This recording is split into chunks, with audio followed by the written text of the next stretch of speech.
энергетика яке аз соҳаҳои афзалиятноку муҳими иқтисоди кишвар ба шумор рафта, солҳои охир барои инкишофи он аз ҷониби президенти ҷумҳурии Тоҷикистон муҳтарам Эмомалӣ Раҳмон тадбирҳои муассир андешида мешавад.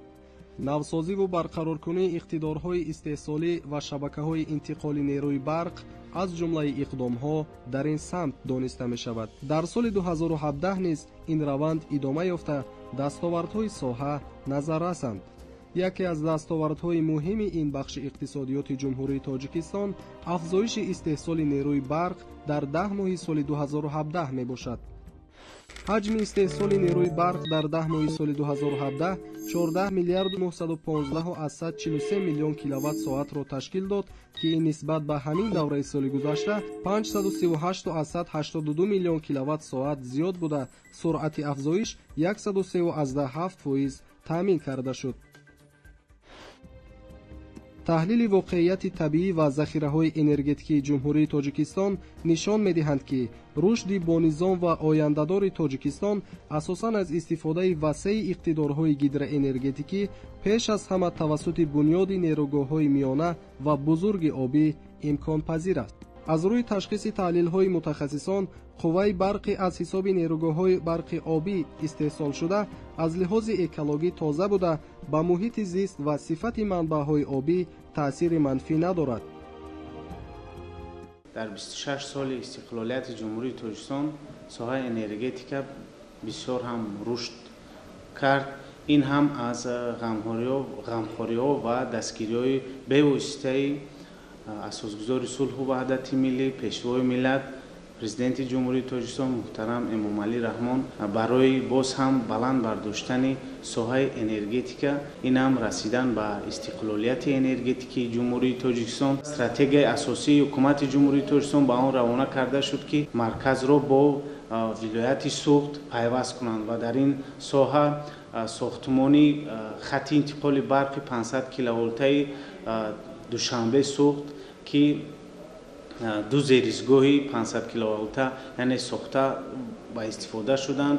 ин ҳам корҳои сохтмонӣ дар бениҳоят вақтҳои кам дар муддати 2.5 сол яъне ба истифода дода шуд, ки ин ҳам аз он назар аст, ки мо имрӯз энергетикаи тоҷикам рӯ ба инкишоф оварда истодааст. дар 10 моҳи соли равон ҳаҷми фоиданоки энергияи барқи ба муштариёни ҷумҳурӣ интиқол шуда ба 10 миллиарду 36,9 миллион киловатт-соат баробар шуд, ки ин нисбат ба ҳамин давраи соли 2016 ба миқдори 202 миллион киловатт-соат зиёд мебошад. вобаста ба зиёд шудани ҳаҷми барқи фоиданоки ба бозори дохилӣ интиқол шуда, маблағи ҳисобшудаи он дар ин давра ба 1 миллиарду 651,3 миллион сомонӣ баробар мебошад. татбиқи лоиҳаҳои сармоягузорӣ аз дастовардҳои дигари соҳаи энергетика маҳсуб меёбанд. аз соли 2006 то инҷониб татбиқи босамари барномаҳои навсозии шабакаҳои энергетикии Тоҷикистон оғоз гардид. қисмати муҳими ин барномаҳоро кашидани хатҳои нави интиқоли нерӯи барқ ва навсозии хатҳои мавҷудаи барқӣ бо зерисгоҳҳои барқтақсимкунӣ ташкил медиҳад. то ин муддат аз ҳисоби шарикони рушд ва маблағгузории ҳукумати ҷумҳурии Тоҷикистон дар соҳаи энергетикаи ҷумҳурии Тоҷикистон 19 лоиҳаи давлатии сармоягузорӣ татбиқ карда шудааст, ки маблағи умумии онҳо тахминан 1,9 миллиард доллари Иёлоти Муттаҳидаи Амрикоро ташкил медиҳанд. ва имрӯзҳо бошад 8 лоиҳаи давлатии сармоягузории дигар бо ҷалб аз ҳисоби маблағҳои шарикони рушд ва саҳмгузории ҳукумати ҷумҳурии Тоҷикистон татбиқ карда шудааст. ва муҳимтарин ин лоиҳаҳо ин таҷдиди нерӯи барқи обии сарбанд мебошад, ки аз сои маблағҳои грантии бонки рушди Осиё татбиқ шуда истодааст. бо татбиқ кардани лоиҳаи мазкур имкон фароҳам оварда мешавад, ки нерӯгоҳи барқи обии сарбанд, ки иқтидори лоиҳавии он айни замон 240 мегаваттро ташкил медиҳад, бо татбиқ кардани лоиҳаи мазкур иқтидори лоиҳавии он ба 252 мегаватт расонида мешавад, яъне ки 12 мегаватт иқтидорҳои нав изофа карда мешаванд дар нерӯгоҳи мазкур. хатти интиқоли барқи баландшиддати ҷануб-шимол дар таъмини истиқлолияти энергетикии кишварамон нақши муҳими таърихӣ дорад. ва бунёди он боз як намунаи кӯшишу талошҳои давлат ва ҳукумат дар ин самт мебошад. хатҳои интиқоли барқи 500 киловаттаи ҷануб-шимол ва 220 киловаттаи лолазор-хатлон аҳамияти байналмилалиро низ касб карданд. امروز که بحران اقتصادی اکثریت منطقه های دنیا را فرا گرفته است و یکی از نشان دهنده هایی که رشد این آن ساحه را به پیش میبرد این جلب نمودن سرمایه گذار می باشد که برای تطبیق آن لایحه در مد اول این جلب سرمایه می باشد و وزارت انرژی و ذخیره های آب جمهوری تاجیکستان توانسته است که در این سمت یک مقام خود را داشته باشد برای جلب سرمایه گذاران برای تطبیق این آن لایحه. تجدید نیروی برقی آبی نورک می باشد که برای تجدید این نیروگاه عظیم که تقریبا 70% نیروی برق جمهوری تاجیکستان در این نیروگاه تولید می شود، تجدید این نیروگاه تقریبا 284 میلیون دلار آمریکایی جلب کرده شد که 51.3 میلیون آن این گرانت را تشکیل می دهد.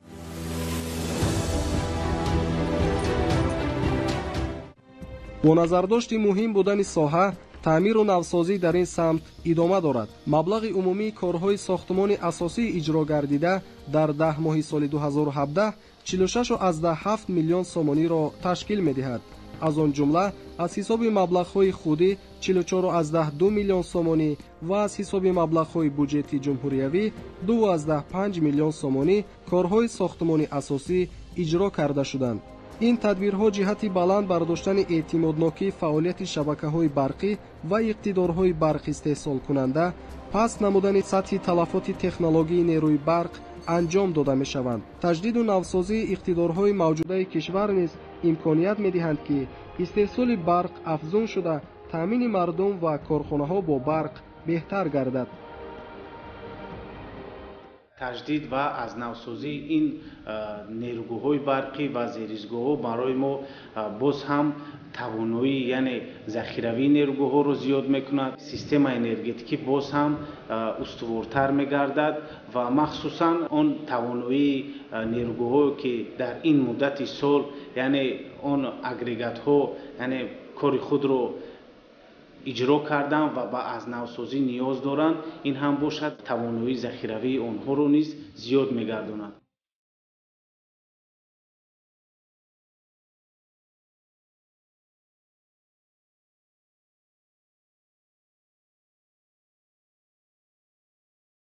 мувофиқи таҳлил ва таҷрибаи кишварҳои пешрафта, дар сурати таҷдид шароит фароҳам меояд ки иқтидори истеҳсолии манбаъҳои истеҳсолкунандаи барқ 10-15% афзоиш ёбад.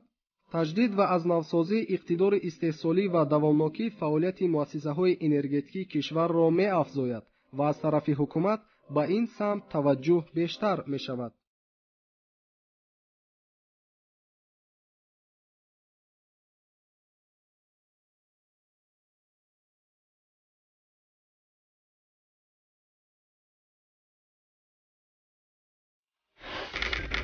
ҳоло дар ҷумҳурӣ 283 нерӯгоҳҳои барқии обии хурд мавҷуд буда, бо иқтидорҳои аз 5 то 4300 киловатт фаъолият менамоянд, ки иқтидори умумиашон 26291 киловаттро дар бар мегирад. аз шумораи умумии 283 нерӯгоҳҳои барқии обии хурди мавҷуда, 94 ададаш тамоми фасли сол ва 189 ададаш дар мавсими тирамоҳу зимистон истифода мешаванд. тибқи маълумоти хадамоти давлатӣ оид ба назорат дар соҳаи энергетика, ба ҳолати 1 ноябри соли 2017 дар нерӯгоҳҳои барқии обии хурд 20 миллиону 5 ҳазор киловатт-соат нерӯи барқ истеҳсол гардидааст. ҳаҷми истеҳсоли нерӯи барқӣ дар 16 нерӯгоҳҳои барқи обии хурдӣ дар тавозуни ширкати саҳомии холдингии кушодаи барқи тоҷик қарор дошта, дар ин давра ба 4 миллиону 87 ҳазор киловатт-соат баробар гардидааст. дар соли 2017 ҳаҷми истеҳсоли нерӯи барқро нисбат бар соли 2016 дар ҳаҷми зиёда аз 750 миллион киловатт-соат зиёд намояд. то имрӯз тамоми сокинони ҷумҳурии тоҷикистон ва соҳаҳои иқтисодиёти ҷумҳурии тоҷикистонро бе маҳдудият бо нерӯи барқи босифат таъмин намоем. дар 10 моҳи соли 2017 дар соҳаи энергетика, тарҳрезӣ, идоракунӣ ва татбиқи лоиҳаҳои сармоягузорӣ тақвият бахшида шуд. вобаста ба татбиқи марҳилаи якуми лоиҳаи таҷдиди нерӯгоҳи барқи обии норак, ҳамкориҳо бо шарикони рушд ба роҳ монда шуд. وابسته به مبلغ‌گذاری مرحله دوم نیروگاه برقی آبی قیرقم با بانک اروپایی تجدید و رشد کارها راه‌اندازی گردید. همزمان رفت تطبیق لایحه ساختمان خط انتقال برقی 220 کیلووات و زیرسگاه برقی 220-35 بر 10 کیلووات جهتی با نیروی برق تامین نمودن منطقه آزاد اقتصادی دنغره تحت نظارت دائمی قرار داده شده است. عین زمان کارهای ساختمانی زیرسگاه‌های برقی 220-35 بر 10 کیلووات طبق نقشه ادامه دارد. در سال 2017 گفت و شنیدها با اگنتی ژاپن و به همکاری بین الخلقی وزارت انرژتیک گزاران که در نظر است جلب کرده شد 20 میلیون دلار وابسته به ساختمان دو زیرسگاه 110 کیلووات در شهر دوشنبه و تجدید یک زیرسگاه دیگر زیرسگاه 110 کیلووات در شهر دوشنبه. ساختمان خط انتقال برق 500 کیلووات بلند شدت در ناحیه‌های تابع مرکز با جمهوری خلقی خیتای وزارت انرژتیک جمهوری تاجیکستان توانست که 79 میلیون دلار آمریکایی جلب نماید. تمام لایحه‌هایی که در ساحه انرژتیک مورد تطبیق قرار دارند، هدف اساسی آنها رسیدن به استقلالیت انرژتیکی و تامین منتظم کارخانه‌های صنعتی با برق و استحصال محصولات عوض‌کننده واردات میباشد. اختیارهای نوی مرکز برق و گرمایدهی دوشنبه دو که با اقدار 300 مگاوات نوبت دومش بنیاد گردید و از آن جمله 167 تا 5 گیگاکالور نیروی گرمی هم استحصال می‌گردد در این مرکز. همه این سبب آن گردید که شماره صدمه‌ها در شهر دوشنبه کم گشتند در ترانسفورماتورها و در خط انتقال برق، از آن لحاظ که سرباری در این ترانسفورماتورها برداشته شد.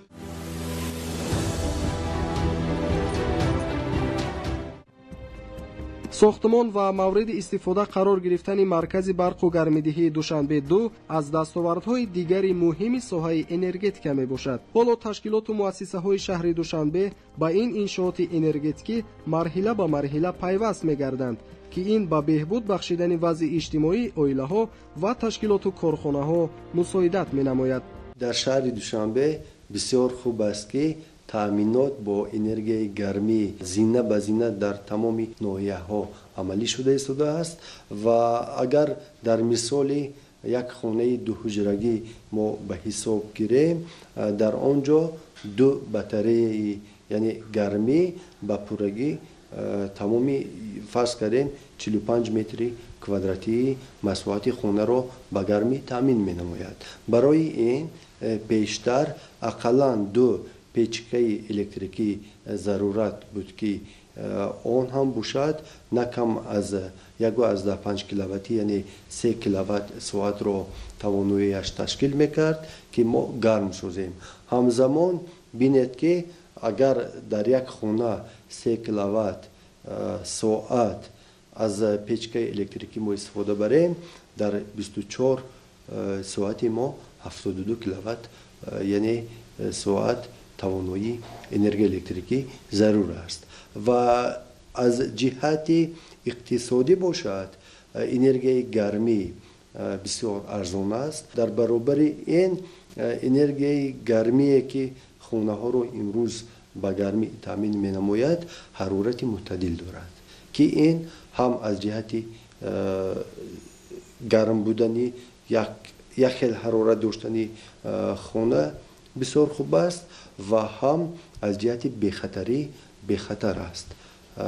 با آن مقصد که انرژی الکتریکی در اینجا مثال بسیار باز خفای خود دارد. در فصل مثال زمستان که از پیچه های خودساز و دیگر پیچ های استفاده میبرند که کوفیسیانت کاری فایده‌ناکش پست است، در برابر این پیچ های خودساز توانایی زیاد استعمال می نمایند و اعتمادناکی آنها دایر به تکنیک بیخطری نهایت پست است. جهت پیوست نمودن انشاءات با شبکه‌های گرمایدهی مرکزهای برق و گرمایدهی شهر دوشنبه از طرف جمعیت سهامی کشاده مرکز برق و گرمایدهی شهر دوشنبه از اول سال جاری تا سنه 1 نوامبر سال 2017 در مجموع 78 عدد شرط‌های تکنیکی برای پیوست بناهای نوساز بلند آشیانه داده شده است و بعد اجرا نمودن این شرط‌های تکنیکی با انشاءات‌ها شهادتنامه آمادگی برای قبول نیروی گرمی дода мешаванд. дар мавсими гармидиҳӣ солҳои 2017-2018 бо нерӯи гармӣ таъмин намудани 1530 иншооти шаҳри Душанбе ба нақша гирифта шудааст. дар маҷмӯъ аз маркази барқу гармидиҳии рақами 1, маркази барқу гармидиҳии рақами 2, декхонаҳои шарқӣ ва ғарбӣ 1504 иншоот ва аз декхонаҳои локалии муассисаи давлатии шабакаҳои гармидиҳии шаҳри Душанбе 26 иншоот бо нерӯи гармӣ таъмин карда мешаванд. вобаста ба истифодаи босамари инфраструктури гармитаъминкунӣ тибқи нақша дар зимистонгузаронии солҳои 2017-2018 бо нерӯи гармӣ таъмин намудани 1530 иншооти шаҳри Душанбе ба нақша гирифта шудааст. аз ҷумла дар ноҳияҳои Сино 811 адад, исмоили Сомонӣ 355 адад, Шоҳмансур 350 адад ва Фирдавсӣ 14 адад. пайваст шудани иншоот дар пойтахти мамлакат ба маркази гармидиҳӣ имкон фароҳам овард ки дар соли равон дар як давраи кӯтоҳ то 4 миллион киловаттсоат нерӯи барқ сарфа гардад. яке аз омилҳои асосие ки имрӯз мо ба зиёд кардани ҳаҷми истеҳсоли нерӯи барқ ноил шудем, тавонистем ки маркази барқу гармидиҳии дуюми шаҳри Душанберо моҳи декабри соли 2016 бо иқтидори пурра ба истифода диҳем. имрӯз маркази барқу гармидиҳии дуюми шаҳри Душанбе бо иқтидори пурра, яъне бо иқтидори 400 мегаватт фаъолият намуда истодааст, ки ин барои беҳтару хубтар таъмин намудани сокинони тамоми ҷумҳурӣ бо нерӯи барқ ва инчунин бо нерӯи гармӣ мусоидат кардааст. дар 11 моҳи соли ҷорӣ аз ҳисоби фаъолияти маркази барқу гармидиҳии Душанбе дар маҷмӯъ зиёда аз 700 миллион киловаттсоат нерӯи барқ истеҳсол гардида ба соҳаҳои иқтисодиёти ҷумҳурии Тоҷикистон интиқол карда шудааст.